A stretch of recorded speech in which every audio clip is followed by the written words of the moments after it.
There's applause. You must be at a conference. Thanks for having me. Thank you. Hello, Shalom, Yonatan. Thank you very Hello. much for taking the time to talk to us. I hope you had some time off over the holidays. We talked a few weeks ago. And what Sure. I'd like to do is do a bit of a longer journey, ask you to come back in a few months' time. Today we are celebrating, I think, the first petahash on Casper, right? Right. Yeah. Is that correct? That's amazing hashing power already. But your name pops up in the academic literature as far back as 2012, 11, and 13, certainly. I'm going to ask you a very personal question. How was your journey? Introduce yourself to our listeners, and how was your journey over the last 10 years? What have you been up to for the last 10 years that practically nobody noticed you, but you were hidden there working in the murky corridors of academia? Sure. Yeah, it was a pretty standard, perhaps, journey. I started as a master's degree student in the Hebrew University, computer science, looked for a lab project with my advisor, Professor Aviv Zohar.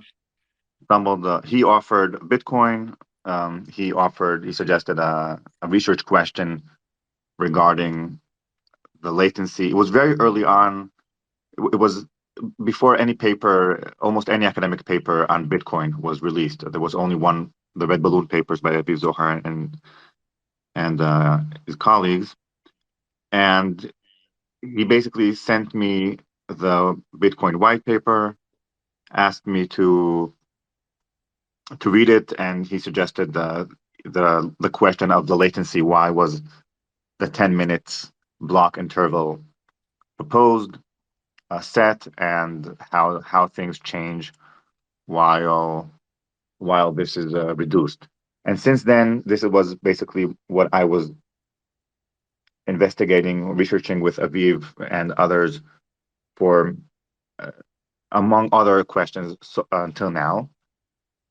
And The problem of latency and timing in blockchain. Yeah, basically, this is any consensus system, even permissioned, is characterized by what assumptions you make on the network. Mm-hmm. And of the participants, network of consensus participants. This is a very, very basic and generic question you ask about the network. And in particular, you ask it about a permissionless network. What happens? What's the assumptions on the latency? Basically, like the network delay, the propagation delay of messages in the network. So you ask it even if you design a permissioned consensus system, and of course, more so when you are designing a permissionless system. Then you want to know how fast messages can accelerate. What happens if you try to work in internet speed? And this question seems like very, very closed. The scope seems very clear, but there's lots of nuances within this question. I will elaborate soon, but to your broader question about the journey, so it started with this simple question. We proposed an analysis of this. This ended up being the Ghost Protocol paper. Mm-hmm. By the time Ethereum Vitalik put it in the white paper, we already came up with a blockDAG design or blockDAG paradigm. And again, within this paradigm, there are many nuances, many questions that you can dive into. I was basically hidden in my lab, so to speak, trying to prove the Spectre protocol, which is another, perhaps less known DAG protocol that we came up with. And then I think Guy Coram invited me to Satoshi Roundtable, and I met several industry leaders, and I found out that academic proof is not the main. The world is interested in other stuff other than the completion of the academic proof. And I started discussing with the industry leaders, and then we saw the need to implement this as a standalone platform. We co-founded DAG Labs. During that time, we released another DAG protocol, which is stronger than previous protocols, Phantom Ghost DAG. And then when DAG Labs was dissolved, I moved to Harvard as a postdoc. And during that time, I completed the pinnacle of my research in this path together with Michael Sutton, which is DAG protocol. And here I am today. That's this the is path. what we have now. So, but you were, as varied as this career sounds, you were focused on one single problem. Is that correct? On solving simply one simple problem in blockchain? It was I researched also other aspects of blockchain, the game theoretic aspects around selfish mining. But and in Harvard, I'm researching mechanism design, algorithms around MEV. So I'm sort of broadening my research perspective, and this is not only me. You can say that the entire industry has shifted maybe 2.5 years ago from discussing the layer one, the dynamics and mechanics of layer one of consensus. There are many innovations and ideas around that. The crypto industry is readily shifting between trends and talking points. So there was stateless, if you remember, the accumulators craze. Everyone spoke about accumulators or stateless constructions, which is still important, even though people stopped thinking about it. And then there was the roll-up discussion, the zero knowledge proofs, and then around 3 years ago, the industry has shifted its thought process from perfecting the layer one to thinking about the interplay between layers, between the zero confirmation and layer one. What happens between the time when the user sends a transaction and the time when her transaction is included in the first block. And this is the whole MEV discussion. So you can think about the industry as shifting. Like the first decade was about perfecting layer one. What happens once the transaction was included, how robust it is, to thinking about the dynamics between in that gap. So this is while the industry was shifting, I was adapting my research direction to that area as well. Would you be so kind, for the benefit of those who are not that familiar with the terminology, what is the DAG that everyone's talking about? What does it do that a blockchain does not do, and vice versa? And how did we end up with a blockDAG? Yeah, so the term DAG has been abused and misused in the past. So I recommend the listener that is unfamiliar with the context of DAGs to think first, not in terms of DAG or chain, just simply think about proof of work in a slow setup and proof of work in a fast setup. So what happens when you take proof of work and you speed it up? And what you have in mind, or you should have in mind, that blocks, if you move Bitcoin from 1 block per 10 minutes to 10 blocks per second, and you keep the protocol as is, what will happen is what you should imagine in your, what you should have in your mind is a tree instead of a chain. Many chains that are forking from different points in history because of the latency in the internet, because you can't propagate blocks fast enough. So this is the first step of thinking about fast proof of work. Fast proof of work means that miners are mining blocks, unfortunately, in parallel. They are unable to propagate it to one another before the counterparty mines the same block height, so to speak. So this is the motivating picture one needs to have in mind when thinking about the context. So fast proof of work. And then when you think about it, you say, okay, so we have now too many forks in the data structure. How can we, what's the problem with this? The problem is that since the longest chain, that the beloved and familiar longest chain, no longer represents a majority. So if you think like 100 blocks per second, it's easy to understand that you'll have in your mind a very fat tree. Lots of havoc in the honest network, and then an attacker can basically, with 10 blocks, a chain of 10 blocks can override a network with 50 blocks. With less So you than don't, 51, exactly. So the 51 paradigm doesn't hold true anymore. Yeah.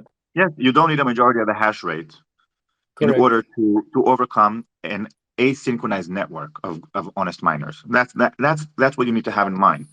And then how can you mitigate that? How can you suggest a paradigm? Not yet a solution, but first a paradigm to overcome that. So the idea is, okay, let us nonetheless accelerate the block creation and create 10 blocks per second, for instance.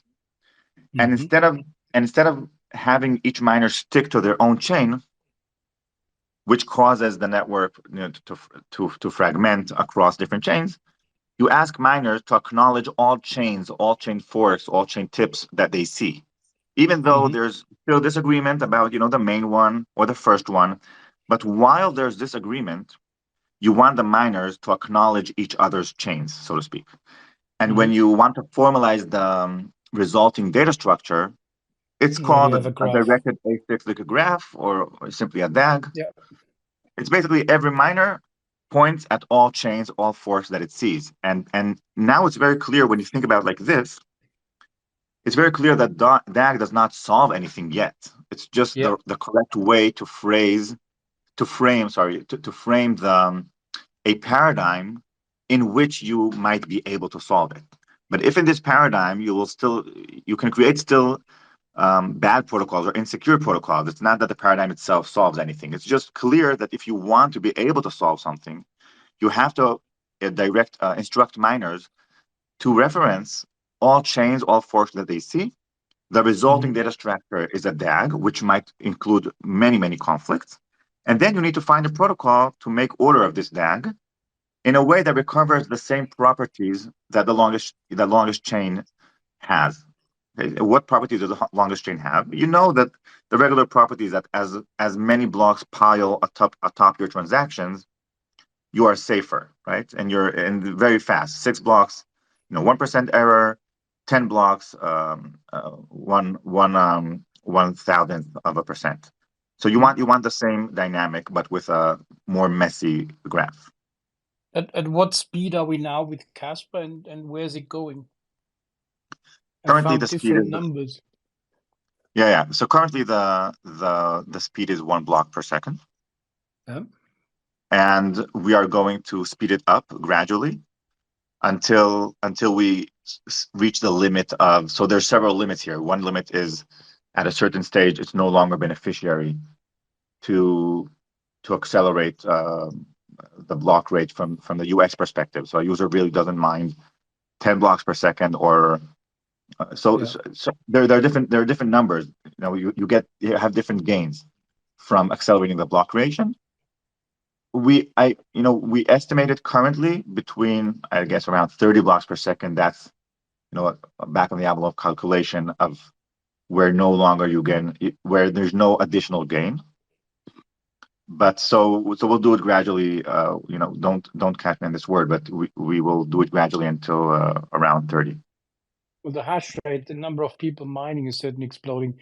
Do you see this as an alternative for the GPU miners who have been sort of deserted by Ethereum? Well, certainly historically this was the case. So historically our hash rate has risen due to Ethereum shifting to proof of stake. It began with a dual Ethereum Kaspa miner published by some community member, and this definitely increased the hash rate. There are talks currently in the community about possible ASICs coming. This is something that is probably inevitable. Some users, I mean, naturally, some people see it as a threat to their economics. Some people see it as a real proof of faith in the system, and as a economically inevitable development. What I liked about our first discussion is I asked you about the team and the roadmap, which is what we usually check with new tokens, and you told me there is no team, there is no roadmap. You put this into the world very much like Bitcoin was created. It was a fair launch, right? You got it rolling, got it started, but there's no company behind it who drives it. Is that correct? It's correct. There was an attempt to have a company behind it, namely DAG Labs, and we did raise VC funds at the beginning, namely in 2018. But as time progressed, and we progressed with our development, we realized that there's no room for pre-mine or founders awards in a proof of work cryptocurrency, that the communities is needs something similar to the path that Bitcoin took, Bitcoin and others, Litecoin, Monero, Grin, if you remember. And we did a fair launch. We were very surprised with the immediate hash rate increase at the first days, and definitely the first weeks. And so we were unprepared to mine extensively on our own. But the community was very supportive in terms of granting further development. So indeed, there's no official team, there's no synchronized team, but the community is very cooperative and generous in funding initiatives. So if you want, if you, Dr. Martin, you want to quit UpHold and you want to develop something on top of Kaspa, you are more than invited to go to the Discord. We'll give you a proposal, lay out your plan and your Kaspa ask, and the community might or might not fund you, or might fund you partially, and you'll have your Kaspa going. Does it cover luxury yachts in the Mediterranean? I doubt it does. I will bear that in mind. Thank you so much. So you're you're already inviting people to build on Casper. What is if you go through crypto Twitter, there's all kinds of very creative narratives of the lovely people of Twitter on what Casper is. There's the silver narrative, the new Bitcoin, the faster Bitcoin. All kinds of weird narratives are emerging. But I want to ask you this personal question: what is it to you? How would you describe Casper? Yeah. Okay. So what is it to me? It's to me something that's more personal than what is Caspa in and of its own. For me, it's basically my PhD baby coming into fruition. It's not you can't take it for granted that a theoretical PhD dissertation gets 1 petahash. Absolutely not. This is, at times I can't really grasp what has developed. So Casper for me is more personal. And if I stick to the personal aspect, for me it's also a platform to develop my my further ideas on top of, because once as an academic, once you were lucky to get the first opportunity to develop your theoretical papers into a real world live platform, then it's kind of addictive. You can't really go back to the lab and develop academic papers that have no. You did stick to your guns. You've been working on it for 10 years, so you're entitled to bear the fruits of your hard work. Yeah, thank you. We have some news that in about a few days' time, you're moving to the Rust programming language. What does that entail, and why the move? Sure. So yeah, maybe just to complete the previous question. So regarding the silver was not it's not a rumor. It's basically ingrained in the name of Kaspa, which is silver in Aramaic, and the idea was really to be more. So it's like to mimic the relationship between silver and gold in the ancient times, where silver was perhaps less precious than gold, but had the benefit of being more tradable in the ancient world. And in that spirit, we saw we saw Kaspa as something that is fulfilling the peer-to-peer electronic cash vision of Satoshi, which was this was a vision that was, if you remember, it was the original vision, of course, but then the Bitcoin community has shifted gradually to the e-gold one, the e-gold narrative, censorship resistant, money, or more accurately, censorship-resistant store of value. And so this really this created a large vacuum for the peer-to-peer electronic cash system. So this was the origins of Kaspa. Regarding the Rust programming language, so this is a project that was not launched, was not initiated by myself. It was initiated and led by Micah Sutton. He's a core dev of Kaspa, and he's the co-author of DAGNITE. So that protocol that I described previously, and we can get to that as well. So the idea of the Rust programming project was to utilize the parallelism that DAG enables to utilize it fully until you reach some software and hardware limits.